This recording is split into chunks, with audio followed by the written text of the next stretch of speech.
Hello and welcome to another edition of What Does the Giraffe Say Media with me, Kathleen Ritorne. We're an organisation that aims to connect people with conservation and wildlife efforts around the world by holding live interviews. Today, as you can see, I have got an awesome panel in front of me, and we are going to be doing a bit of a catch up because some of you may recognise Diana and Colby from Gentle Giants. They have been on before and they were talking about the work that they're doing with elephants in Thailand. And we're also joined by Derrick from Bionic Pets, and he's going to be talking about his work and how they are collaborating. So first of all, Derrick, I'm going to hand over to you. If you could just tell us a little bit about yourself, why you started Bionic Pets, and then also how you got involved with Gentle Giants. Oh, Derrick, I think you're on mute. No. Can you That's me now? Yeah, perfect. Cool. It keeps popping in and off. Sorry. Yeah, I'm actually in California right now. We're filming some of our show and in between shoots. I started Pets in 2005, helping animals with orthotics and prosthetics. I've helped almost between 30 and 35 patients thus far. Amazing industry. Love getting on these shows just to spread awareness about what we can do. From birds to elephants. That's why we're here today, working with these guys with Gentle Giants. An amazing we're doing. We've hooked. We're getting the legs on these guys out. This summer is insane because I'm building 3 elephant legs and 2 cow prosthetics for the Nature Park and Gentle Giants. So one of my biggest projects to date. Just these huge, enormous legs in my office. Diane and Colby, they were there. They flew over a few weeks ago. They could see how real they were and how big they were. And, we're talking hundreds of pounds of plaster. But we got the process started. We're getting the help that these guys need. And in between shoots, I'm flying back home to Virginia, building these elephant legs. It's an amazing thing. And Derrick, so if people watching back home aren't quite sure about what it is that you guys are doing, so basically you build prosthetics for animals. How on earth did you get involved in something like this? It's quite a unique thing. I'm human, so I went to school for orthotics and prosthetics on the human side, and one day a veterinarian with a black lab named Charles came to my office. I was kind of bewildered. I'd never heard of wanting prosthesis for their animal, and looking around, and I realized no one in the world was really doing this, so I started a business and started animal prosthetics. The first few, pretty rough. Talk about the first 1,000 or so, learning what to do, how to figure out how to get animals to accept prosthetics, how to fit them properly. So it's been quite a challenge, 17 years, but now we're here, we're building amazing things for animals. Elephants, I never dreamed in my wildest dreams that I'd be working on elephants. And I've worked on a few elephants in the past, and that knowledge I've gained with working on these elephants has really helped me in this process with Elephant Nature Park and Gentle Giants. These prosthetics I'll be building, these are almost impossible builds to do. It's crazy that I'm here right now working on these guys, but it's such an honor. Henry. Excellent. Thank you so much, Derrick. And Colby and Diana, this is your second time that you've come on. But so for people who are watching who might not have seen the first interview, can you give us a bit of a breakdown on what it is that you guys are doing? And also, when you first came on, you posed the question, a foot for who? This is obviously about the partnership with Bionic Pets. So can you talk to us a little bit about how that's going as well? Okay, hi everyone. I see everyone saying hello to us. So hi, thank you for having us again. Kathleen, we're so happy to be here, and thank you to Derrick for being here as well. It's just fantastic to be able to work with him. So Gentle Giants, for the people who don't know, we actually are helping now 114 elephants in Thailand so that they don't starve to death. We are paying for their mahout wages, elephant food. We're building shelters. Gentle Giants was born because of the COVID crises. So we have been helping 114 elephants under our care, and also sending food to those who aren't under our care through Lex Food Bank. We have donated thousands of tons of food as well there. And now with the working with Derrick, what we're doing actually is that at Elephant Nature Park, there are many, many elephants that have suffered either landmine victims or also snare victims. So what we are doing now is that we're building them either a foot or getting them a brace. It's just starting because we're starting with 3 elephants and Mr. Cow, which he's actually a baby bull, but we call him Mr. Cow. That's his name. That was born without his extremities. So when we contacted Derrick, we were thinking of helping Mamai, who she became very famous from everyone seeing her walking 1 mile. She actually had to walk 1 kilometer from where she was at, dying and starving with a horrible knee. Every step she took was just excruciating. The world was watching, and we all felt horrible for her. But she has such a wonderful will to live that she took every step. She trusted Lek. She followed her. And then, you know, because so many people were contacting us and telling us, what can we do to help Mamai have a better life because of her knee? And then thankfully, Colby thought of Derrick, and we contacted Derrick, and we just joined hands, and well, the adventure has started. So, you know, that's what Gentle Giants is doing. Gentle Giants continues to grow. Just this week, we have 7 new elephants that were in horrible condition, living, you know, as the COVID crisis is making them live either starving or with very little care. And now we have 7 more. So that's where we're at. And hopefully, Derrick will be able to help us with more and more elephants that are, you know, suffering.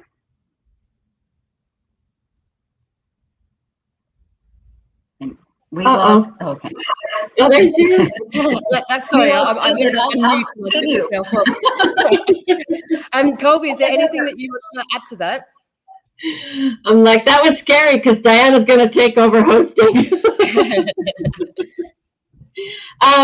So we do have 114, but because of the 7 new ones, we now have 120. It's a lot because for every elephant and their caretaker, it's $800 a month. So multiply that by 120. Plus, we have other things going on. We have helped support some of the food being delivered to the elephants in Nepal because they too have been having a very difficult time during COVID. We have a lot going on, and we're so thankful that we have such an amazing family walking with us because we have the most incredible supporters. I mean, they're like our family. There's hundreds of them, and we appreciate each and every one of them. But our biggest thing, and we're so excited right now, is Derrick's, Derrick getting these amazing prosthesis and braces done. Mamai had been left for dead, and luckily Lek found her with the help of some people pointing for her to go that way, and it was awful. She was chained under the heat of the sun, mere feet from food and water, and they were just letting her die. And now she is going to live forever at Elephant Nature Park, which we are so thrilled about. Many people asked us, what can we do? What can we do? How can we help? What is it? What can be done? What can be done? Some people were even saying it's cruel to allow her to live and that she should be euthanized. We never take that path. Diana and I will, come up with something. And then, I talked to Diana and I said, Derrick, he had helped Jabu in Africa, who sadly has passed away recently. But so I reached out to Derrick, and we're so grateful that he reached back out to us. And that's how it all started. And it's been an incredible journey so far. And we just, we just adore Derrick and his expertise and commitment and compassion is unbelievable. I mean, his art in making these products is not only very scientific, but he really puts his heart into every single piece, and it's been incredible so far. I want to add just the one little thing, and that Derrick has to actually confess that while we were in Virginia, we did a lot of the work. We did. We helped build Mamai's brace, right, Derrick? that feeds quite nicely, Derrick. So Derrick, can you tell us about how you actually go about this process? I mean, obviously elephants are huge animals. It must have been quite a learning curve for you. And then how did you was it a case of you had to kind of work things out as you were going along? What was the process here?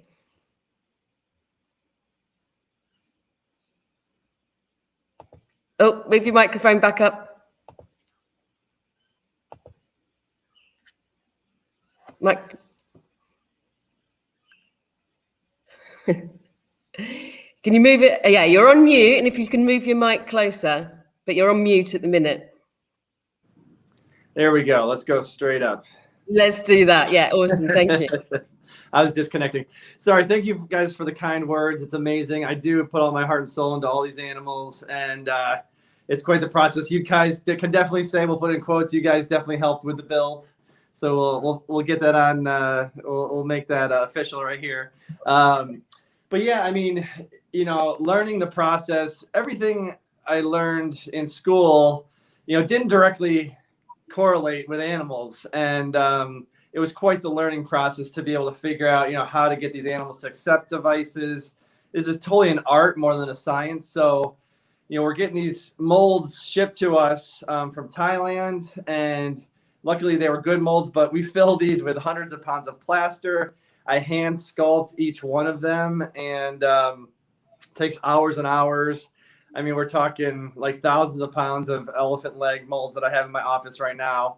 And you hand sculpt each one of them. We're vacuum forming plastics. We're getting custom joints made right now, carbon fiber lamination. So all these crazy processes. And it's not easy because there's no such thing as like elephant joints or elephant parts that I can just get. So is all completely one-off custom stuff. Like I said, I'm lucky I've worked with elephants in the past, so I have a good understanding and a good path to get to the point with success for these guys. So I'm really excited to get these braces on Kunde, Mamai, and Tycoon. I remembered all three names real good. Yay. I work with so many patients. It's always so hard to remember names, but the elephant names, they're in my head. They're right there. I've been staring at these big molds for the last couple of weeks, and we're just like getting my hands on these things, getting dirty.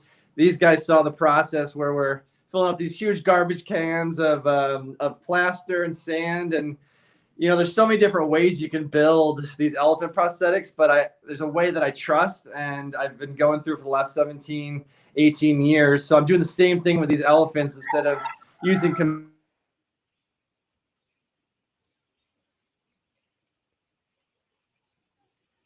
Oh, you still there?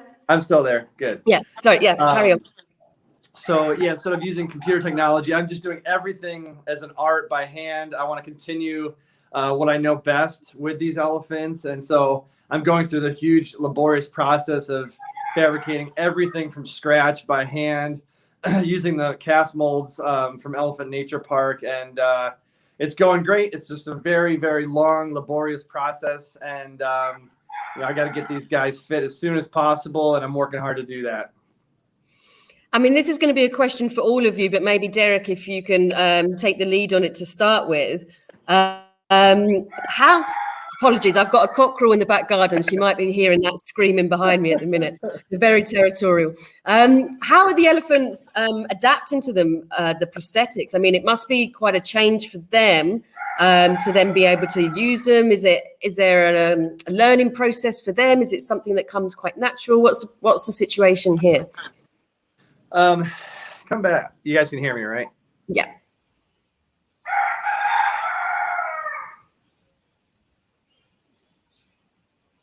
Oh, now we can't. Whatever you did before was better.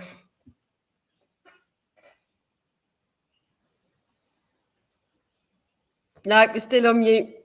Well, you're not on mute, but we can't hear you.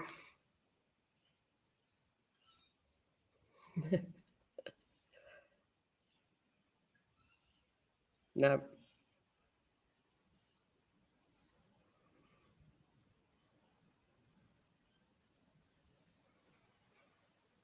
I mean, maybe Diana or Colby, if you want to take this, and we'll try and see if we can get Derrick sorted out in the meantime.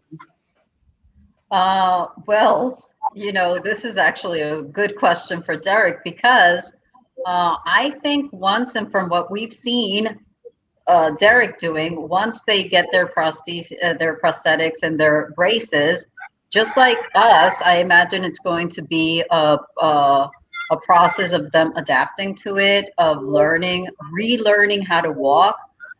You know, I guess also in Mamai's case, because now she's going to be having, you know, her back is going to be now straight, and she's going to have the right balance and all of this. It's going to be, I think it's going to alleviate her pain, and it's going to help her walk better, and she's going to feel more confident and you know, pain-free. This is the target. This is why we contacted Derrick, because we want to give these beautiful, gentle ones a way of living pain-free, of them not having to wear bandages, of them not having to, you know, a limp, of them being able to heal as best as possible. So I think it's going to give them, and Mr. Cow is going to be so exciting, because Mr. Cow has never been able to be upright. You know, he's always been like this because he was born without legs. So I think he's going to be very surprised once he gets his limbs. And I've seen in Derrick's show actually that, you know, they are just amazing. Once they start walking, they realize like, oh wow, and they walk, and all of a sudden they take off and they run away. You know, it's just like, I'm free, I'm alive. And this is why it's so exciting to walk with Derrick on this journey, because we want that change for them. They deserve it. They deserve to have this beautiful life, the best life possible. Mamai is only 30, and she has suffered unimaginable cruelty and abuse, and now, you know, with this, she's having a beautiful life right now at Elephant Nature Park. She's now having friends and all of this, but still her leg is hurting and it's difficult for her to walk. So we're just adding to that beautiful life. And with Derrick's brace, we really, really think that she's going to improve her life tremendously, which this is why we're so excited. Derrick, are you back? No. So one thing I wanted to say is, I think for each animal, they're going to experience it differently. Like Kundej getting his prosthesis, a little bit of his muscular is going to change, you know, but he's always had a bandage. So it won't change as much as, like, say, Mr. Cow, who's going to go from this to this. There's probably going to be a period of adjustment, because those muscles have always been supporting this. It's just like in a human, you know. So I want people to know that it may not be this instant change, you know. It's just like the brace. This is a monumental feat, making a knee brace for an elephant. It's in a horrible spot. These animals are constantly moving. So Derrick does have a challenge to make sure that that brace can, you know, stay and support the knee. And we don't know yet until we get the brace on and and see what happens, and if anything needs to be adjusted or changed, or it's still a process. It's not going to be, oh, here everything's done and everything's complete and wonderful and finished. So it's a beautiful thing that's happening, and the process is going to be very interesting to watch. These animals change and how they experience this, and eventually learn to live with these orthotics in an everyday way. But it will be a process. So Derrick, hopefully we can hear you now. Is there anything that you can add to that? Can you guys hear me? Yay. I didn't hear the question because I was resetting my mic.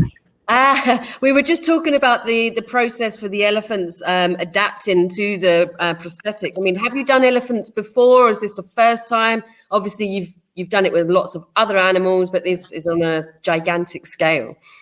Elephants are actually amazing patients, especially if they've worked with mahouts every day. And, honestly, the ones I've worked with, just they seem to know what you're doing. They seem to know that you're helping them. They put their legs out, and, they're amazing to work with. I'd say the hardest animals to work with are cats, and some of the easiest to work with are elephants. And I love working with them.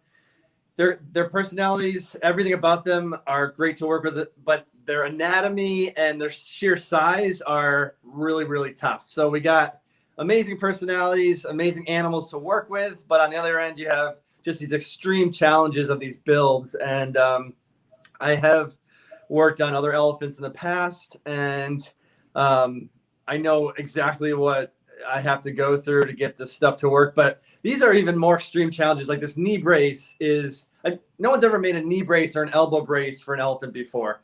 And to control the certain abnormal motions and restrict those bad motions we're seeing to allow pain to go away and to allow for healing is quite the feat. With baby Kunde, he's missing part of the leg, and that's a little bit easier because we're just replacing that body part with an artificial limb.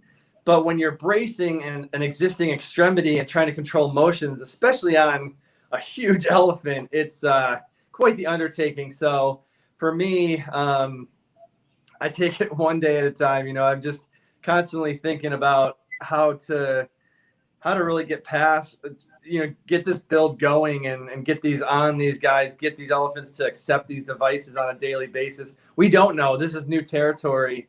And, I'm just going to try my best and do what I do best and add this knowledge to these amazing animals. And we're just going to see. We're there to help. We're all here to help.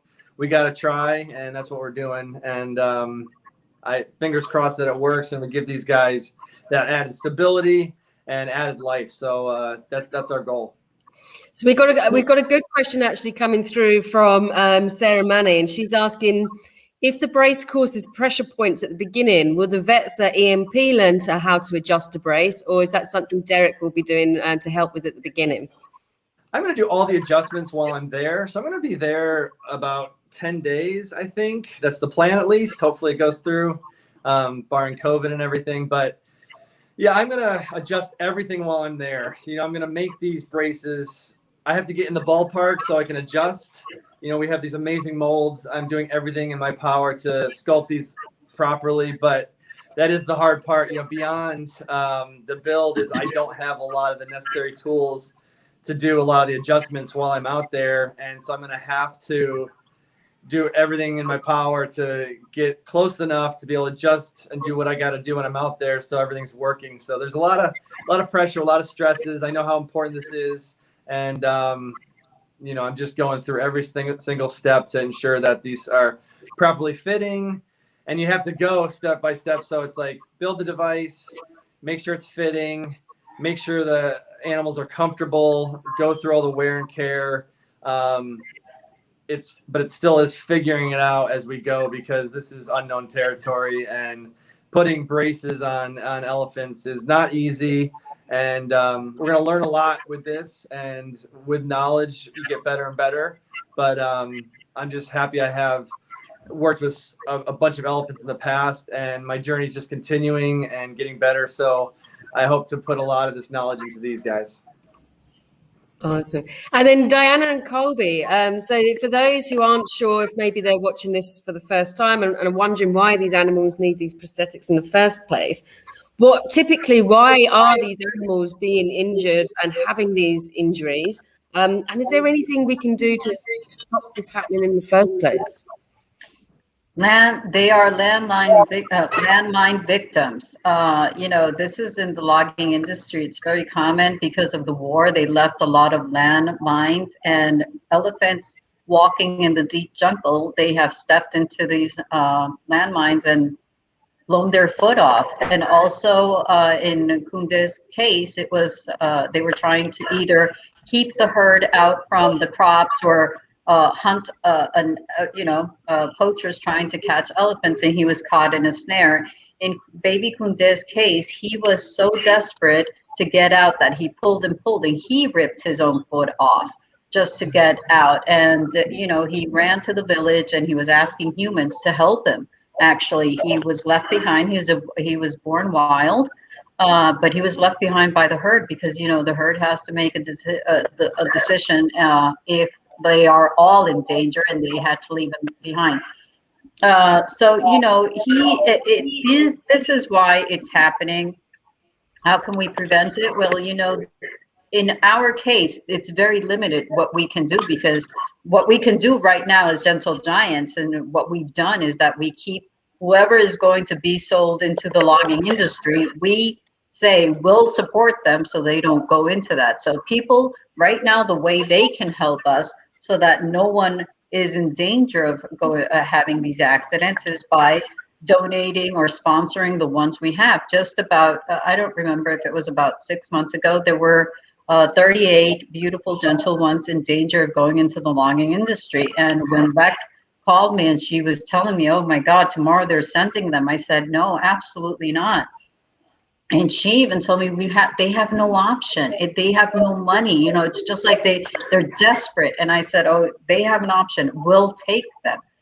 So immediately Lek called and arranged everything so that we could take these 38, where most of them were, they had females with babies, and they were going to be taking the babies. Many of the babies also suffer very, very horrible injuries in the logging industry because they're walking behind their mother, and many times the logs just roll over and break their legs and all of this. We have at Elephant Nature Park, Kabu, apparently that's what happened to her, and she's completely, her ankle is completely broken, and they never did anything to it. They just made her work like that. So what can we do to help them so that they don't go, this doesn't continue happening is, help us donate so that we can protect all of them from whoever knocks on our door. We can say, we can take you in without hesitation. I think that's the only way right now that we can help them. This is right now with COVID, in the COVID crisis, the biggest danger that all of the gentle giants have in Thailand is that they will be sold to the logging industry. This is where right now people are so desperate because they themselves are starving, because they themselves are have no money. They need to do something. So what do? They go and they sell their elephants to the logging industry, and they sell the young ones to the circus or anywhere where they can be. So the only way to prevent this is donating, sponsoring, walking this journey. I do want to mention something that came up this week when we announced that we had brought in 4 elephants that are not ours. They are not in sanctuary. It's the same thing that we have been doing lately. We just help the owners. We take the responsibility of feeding them and caring for them and all of this in this COVID crisis. And many people were saying, how can you, how do you not worry of them going back or taking their elephants back to a life of slavery once COVID is over? This worries us every day. Every day we're worried about that, but we make no promises. The only thing that we promise is that we will take care of them now. And one thing that we will not do as gentle giants is turn our backs and say, you know what, this may be a possibility. So we're going to let them start. We can't punish the elephants because of what humans might do. What we do is that we build bridges and we start working with the owner so that the owner can see his or her elephant in a different way, you know, so they fall in love with the elephants. They stop seeing them as working machines and they start seeing the love for them. So, you know, that's the only way we can stop it. That's the only way we can help these dental giants, building bridges with the owners, find ways of them self-sustaining and, you know, and helping them throughout this horrible, horrible crisis. So no human, nor elephant, nor anyone dies of starvation. Yeah. Colby, is there anything that you want to add into that? I would like to add just a couple small things. So there are a lot of actually we've met a few since we began this journey with Derrick. There's a lot of landmine organizations who I think have now become more aware of the destruction to the elephants because they mainly support the humans who are getting injured and killed by these landmines. And it's nice that they're now supporting us because they see that it isn't just humans, you know. So there's a lot of organizations out there that you can, you know, check out. The logging industry is illegal in Thailand. So these animals are being taken across the border to Myanmar. And right along that border is where all the landmines are. It's very common, and there's probably way more than we even would begin to know about. So trying to keep these elephants from being sold into logging is a priority. When it comes to most of these captive elephants, it's the tourists. The tourists hold the key and have the power to completely end all unethical suffering of these elephants. They just have to say, no, I'm not going to participate in that.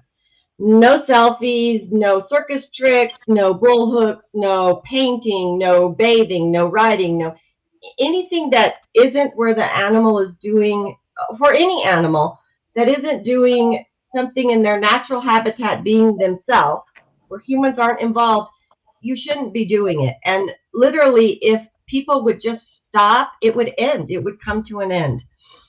So, you know, that's the biggest message.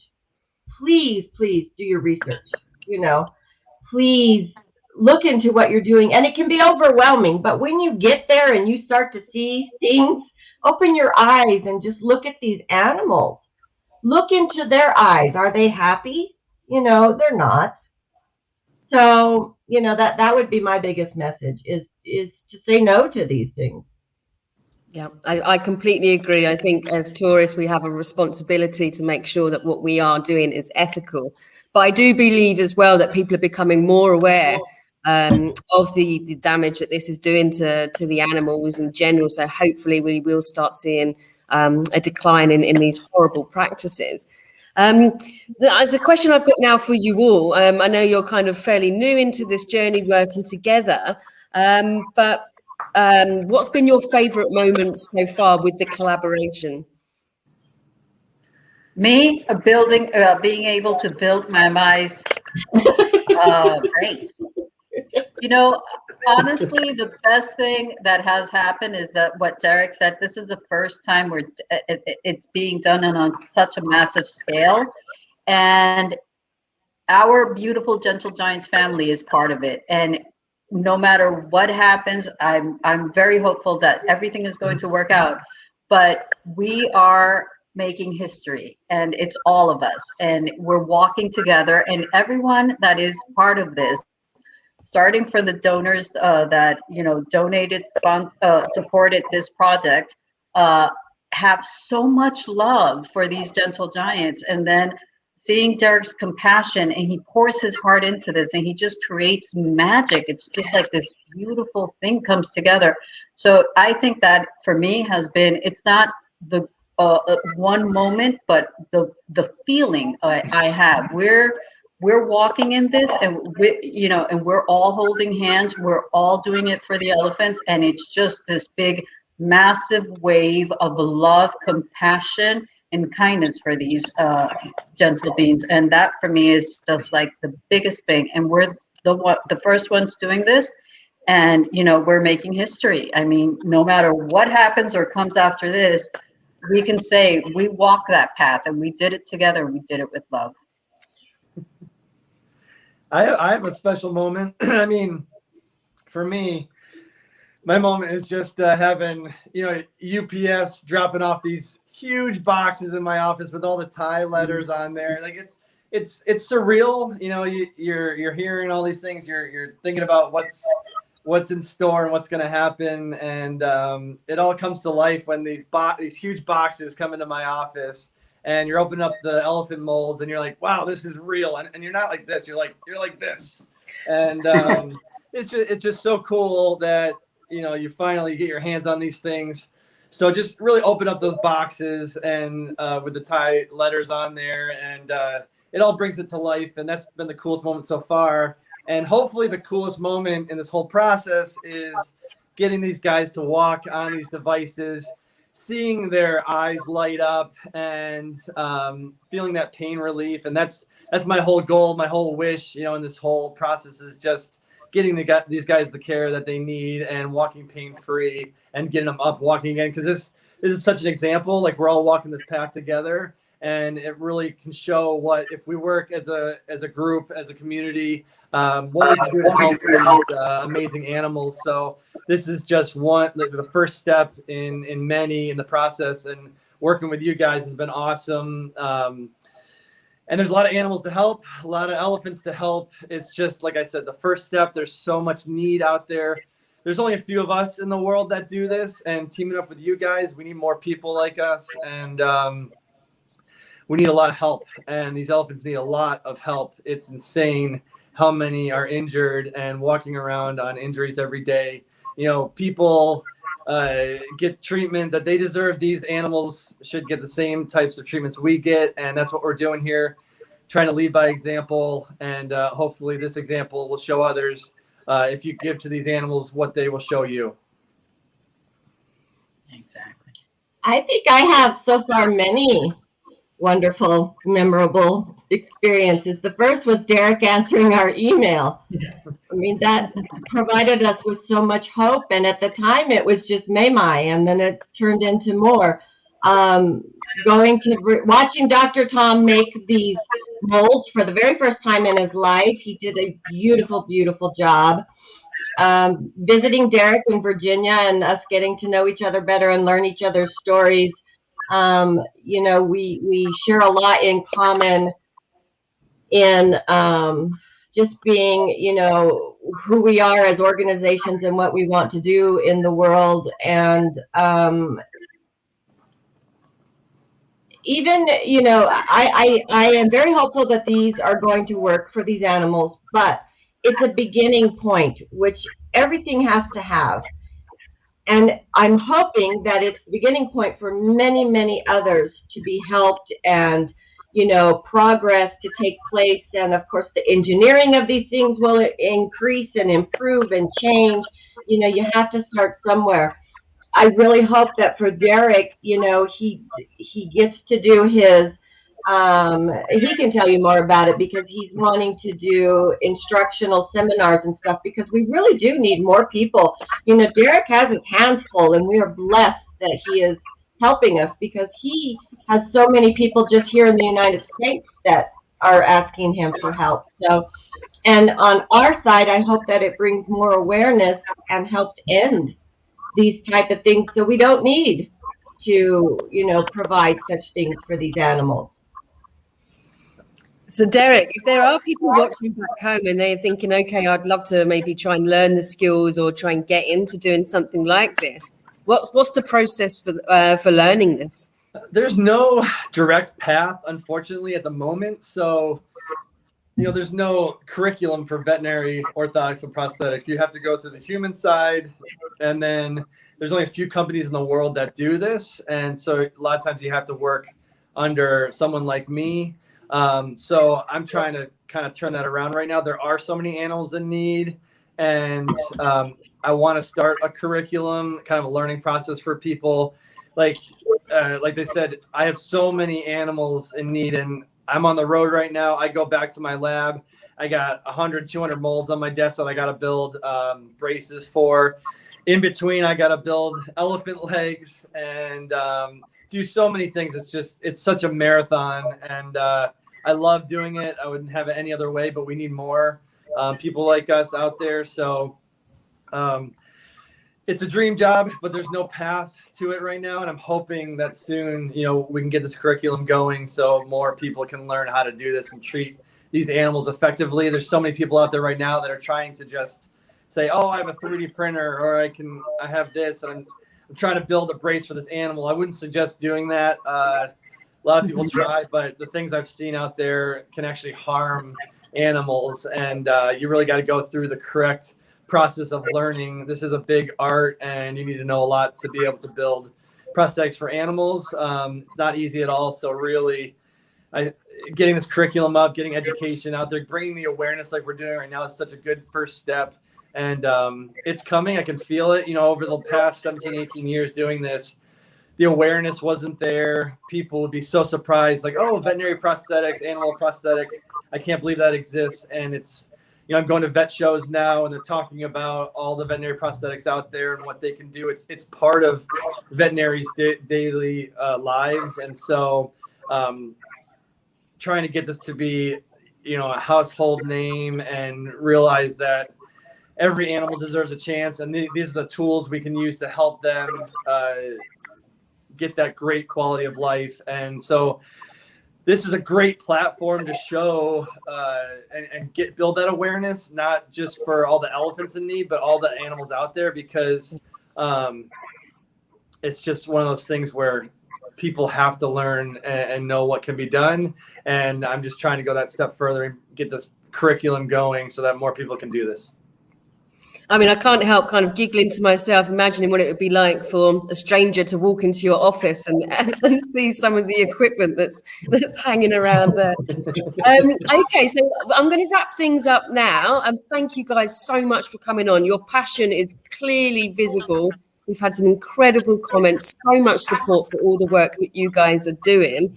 But before we say goodbye, is there anything that you'd like to finish with? I like to say a couple of things. Veterinary prosthetics, the couple misconceptions we have are prices. We save people money. We help animals live longer lives at a fraction of a price of surgery. People think this is for the rich. It's quite the opposite. And it's the same with these elephants. We don't charge that much for these artificial limbs. We want people to know that. We also want people to know that we can help people from afar with their animals. So those are the two misconceptions we always see is, oh, how can I help my pet? We're over in England or Australia or Thailand. We can help from afar, and these are a lot more cost effective than you would think. Average prices of braces are around $750, $1,000 for pet prosthetics. It's a bit more for elephants because they're so big, but this gives them life and it allows them to live longer, happy, healthy lives. So those are just a couple of misconceptions I like to just throw out there just so people understand. I would like to say thank you to all our supporters. I actually want to make a shout out to Tina Reed, who has sponsored our whole herd. She has a huge herd now. So, she has become one of our elephant angels.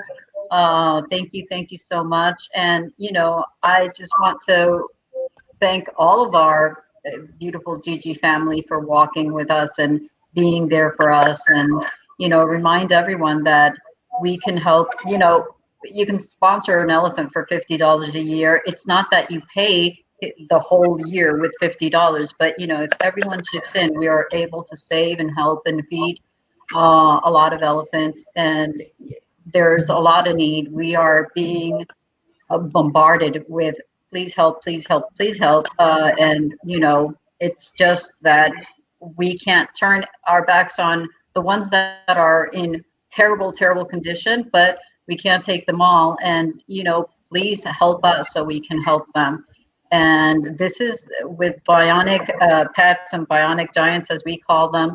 This is just the beginning, and we will be able to help many, many more elephants and other animals live a better life. And I think this is something, an eye-opener for everyone, because many people have put down their dogs or cats or whatever because they thought that they couldn't continue living if they don't have their back legs or whatever. So I think before we go out there and thinking, oh, we have to euthanize them, let's do research, let's look into it. And it's really worth, I mean, saving a life is priceless. You know, it's just something that we should all try to do, and we should, if we can. And if we can't do it alone, we reach out to others to help, but we should try always to help and always to save a life. Well, thank you for having us too, and thank you for everything, for, you know, giving us this space, Kathleen, to be able to reach out to so many people and tell our story and update where we're at. Yes, thank you very much, Kathleen. We love coming on your program. And thank you, Derrick, for taking the time to join us. We always enjoy having you. You know, everybody pretty much said everything I was thinking. I think as long as we continue to walk this journey with compassion and love, great things will happen. You know, we put the elephants and the animals always top priority before anything else, and we will create, you know, wonderful change in this world. I hate promoting, but I do want to say these gorgeous t-shirts are being made by a beautiful supporter of ours, and she's completely doing it on her own. So if you would like information, we will put her email in the link, and you can get one through her. The proceeds do go to Gentle Giants to help us out. And there's many colors and everything else. So anyway, thank you guys all for everything you do. Kathleen, for helping to spread awareness and share our stories. Derrick, of course, everything, you know, you do. Now go get busy on the braces and the trust. And I hope everybody out there, thank you for joining us. You guys all have a wonderful day. Excellent. Thank you so much. And thank you everyone back home for watching. Please do like, comment and share, because the more people that see this, the more awareness we can raise for the incredible work that people are doing to protect our wildlife and our wild spaces. And if you've enjoyed this interview, please do check out What Does the Giraffe Say Media, where we've been interviewing lots of incredible people in conservation and around the world working to protect wildlife and animals. Thank you guys for coming on. I can see you guys certainly have got quite a little family behind you, or a big family, I should say, all cheering and supporting you. Thank you, Derrick, for your work as well that you're doing. It's incredible stuff. And enjoy the rest of your day, everyone. Thank you so much. Thank you.